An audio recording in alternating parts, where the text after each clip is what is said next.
Bismillahirrahmanirrahim. Assalamualaikum warahmatullahi wabarakatuh. Berjumpa lagi dengan saya, Nur Farida SPD MPD, Guru Mata Pelajaran Bahasa Indonesia. Apa kabar? Semoga kita semuanya tetap dalam lindungan Allah Subhanahu wa Ta'ala. Amin amin ya rabbal alamin.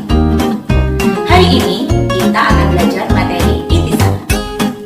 Sebelumnya jangan lupa like, komen, share, dan subscribe, serta bunyikan loncengnya ya. Terima kasih. Baiklah, mari kita simak materi Ihtisar berikut ini. Ihtisar. Kompetensi dasar 3.9 menyebutkan butir-butir penting dari 2 buku non-fiksi, buku pengayaan, dan 1 novel yang dibacakan. Kemudian 4.10 menyusun ihtisar dari 2 buku non-fiksi, buku pengayaan, dan ringkasan dari 1 novel yang dibaca. Tujuan pembelajaran: setelah mempelajari ihtisar, peserta didik diharapkan mampu 1. Menemukan butir-butir penting dari buku non-fiksi dan novel yang dibaca. 2. Menyusun ihtisar dari buku non-fiksi dan novel yang dibaca. Jenis buku. Jenis buku dibagi menjadi 2. 1. Buku non-fiksi. 2. Buku fiksi. Penjelasannya yaitu sebagai berikut. Pengertian dan contoh buku non-fiksi. Buku non-fiksi adalah buku yang berisi kejadian sebenarnya, fakta, berdasarkan kaidah ilmu pengetahuan, bersifat informatif dan ilmiah. Contohnya, buku biografi, buku akademik, buku teks pelajaran, buku literatur, buku motivasi, dan lain-lain. Pengertian dan contoh buku fiksi. Buku fiksi adalah buku tentang cerita yang tidak terjadi, karangan yang dibuat berdasarkan imajinasi, bukan sejarah atau fakta. Contoh buku fiksi: novel, hikayat, kumpulan cerpen, kumpulan puisi, kumpulan teks drama, dan lain-lain.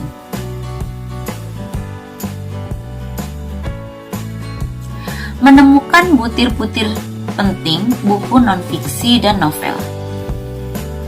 Butir-butir penting buku non-fiksi dan novel adalah pokok-pokok pikiran atau gagasan utama yang terdapat dalam buku non-fiksi dan fiksi, dalam hal ini novel.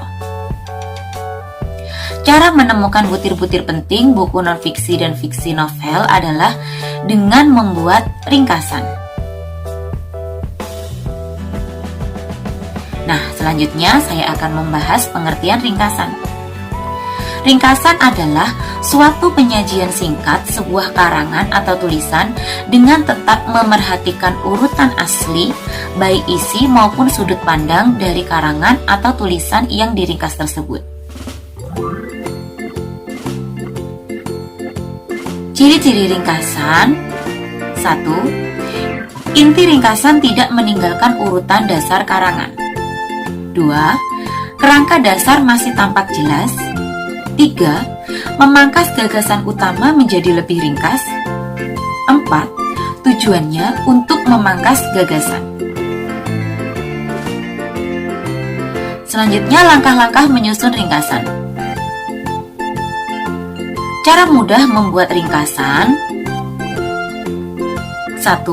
Membaca dan memahami naskah asli. 2.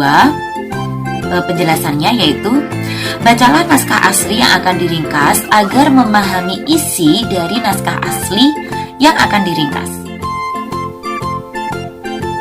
2. Menulis ide pokok atau gagasan. Catatlah ide pokok setiap bab dari sebuah buku yang diringkas. 3. Membuat reproduksi. Membuat reproduksi artinya Menyusun kembali karangan dalam bentuk singkat sesuai dengan ide pokok yang telah dicatat.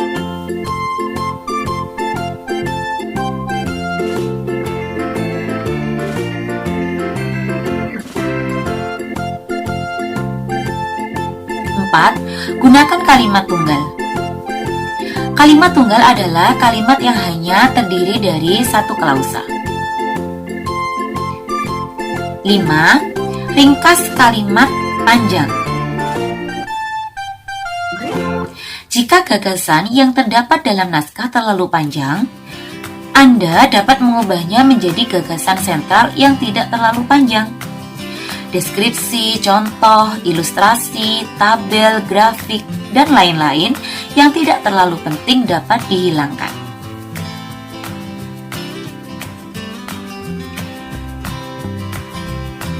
Setelah saya membahas mengenai ikhtisar, setelah saya membahas mengenai ringkasan, selanjutnya saya membahas mengenai pengertian ikhtisar. Ikhtisar adalah penyajian singkat isi bacaan tanpa memperhatikan urutan aslinya. Ciri-ciri ikhtisar yaitu sebagai berikut. 1. Tidak mempertahankan urutan gagasan. 2. Bebas mengkombinasikan kata-kata asal tidak menyimpang dari inti.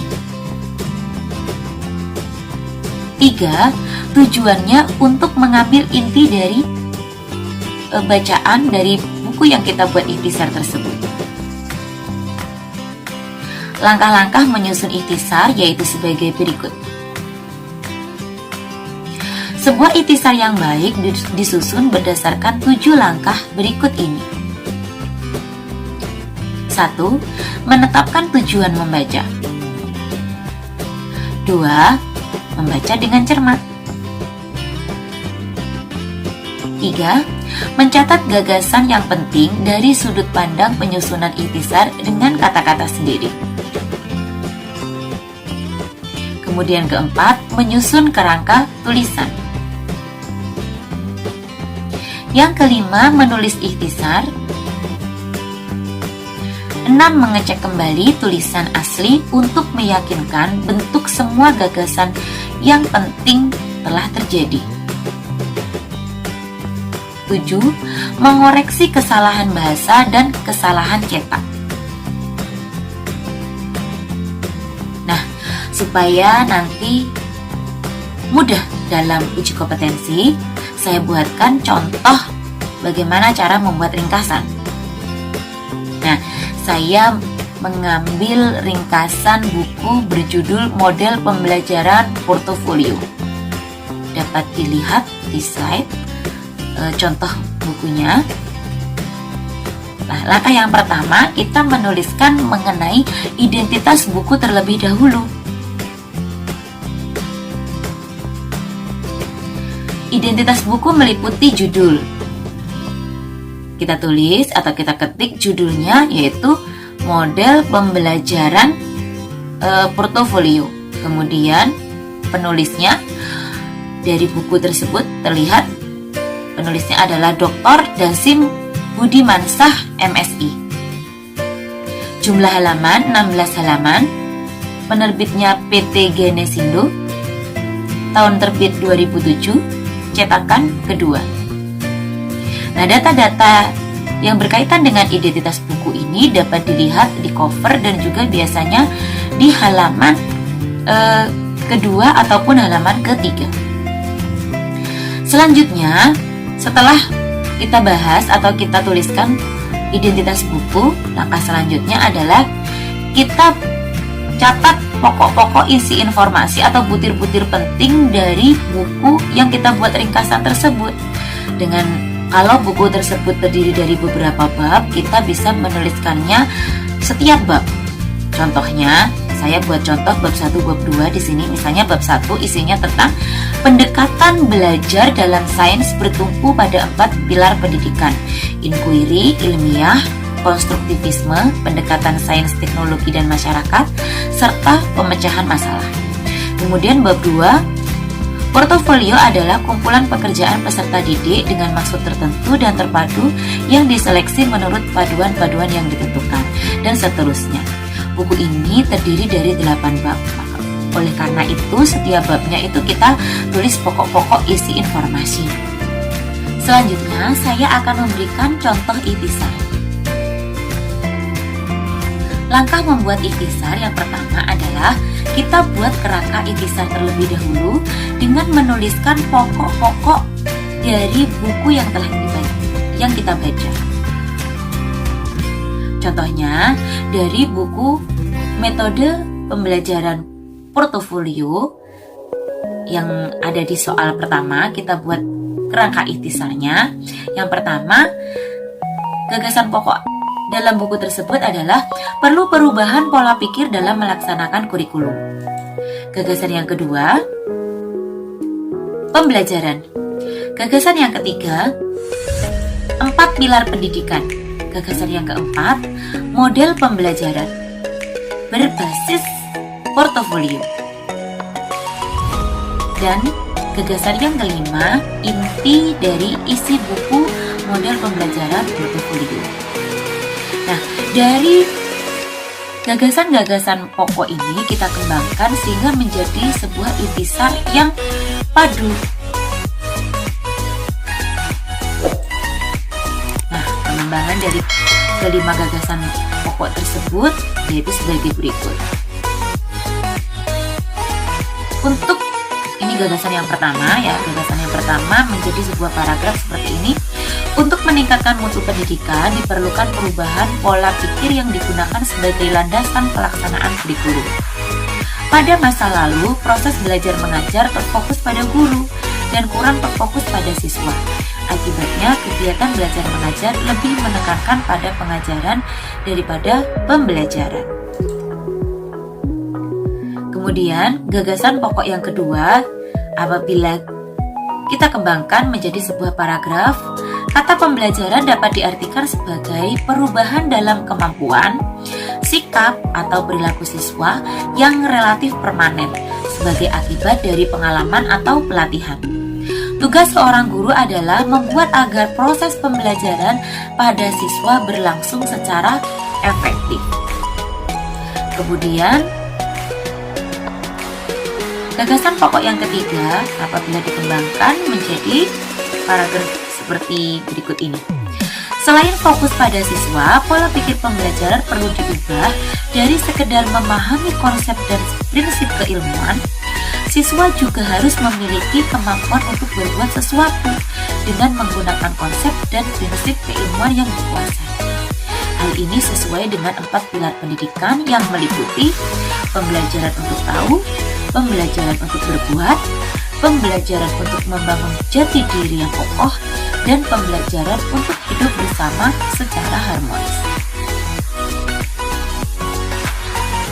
Kemudian, gagasan pokok yang keempat apabila dikembangkan menjadi paragraf berikut ini. Model pembelajaran berbasis portofolio merupakan satu bentuk perubahan pola pikir tersebut, yaitu suatu inovasi pembelajaran yang dirancang untuk membantu peserta didik memahami teori secara mendalam melalui pengalaman belajar praktik empirik. Kemudian gagasan pokok yang kelima apabila dikembangkan menjadi sebuah paragraf yaitu sebagai berikut.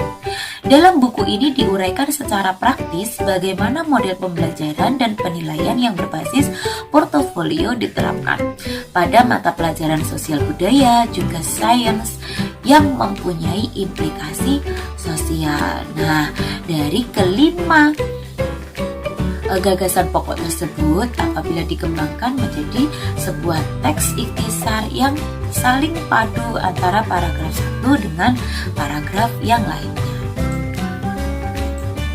Selanjutnya, terakhir adalah uji kompetensi.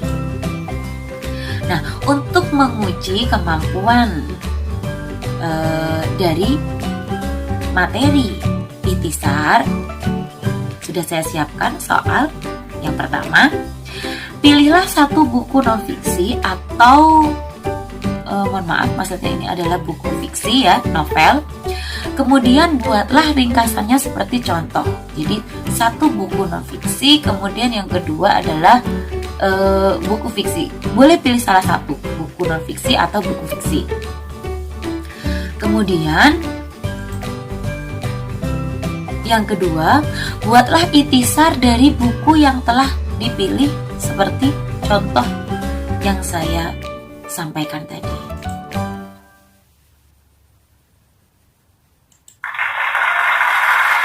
Terima kasih. Bagaimana? Apakah telah dipahami materi ikhtisar? Semoga materi yang saya sampaikan bermanfaat untuk kita semuanya. Amin amin ya rabbal alamin. Sampai jumpa dengan saya Nur Farida SPD MPD pada video pembelajaran yang lainnya. Wallahul muwaffiq ila aqwamit thoriq. Wassalamualaikum warahmatullahi wabarakatuh.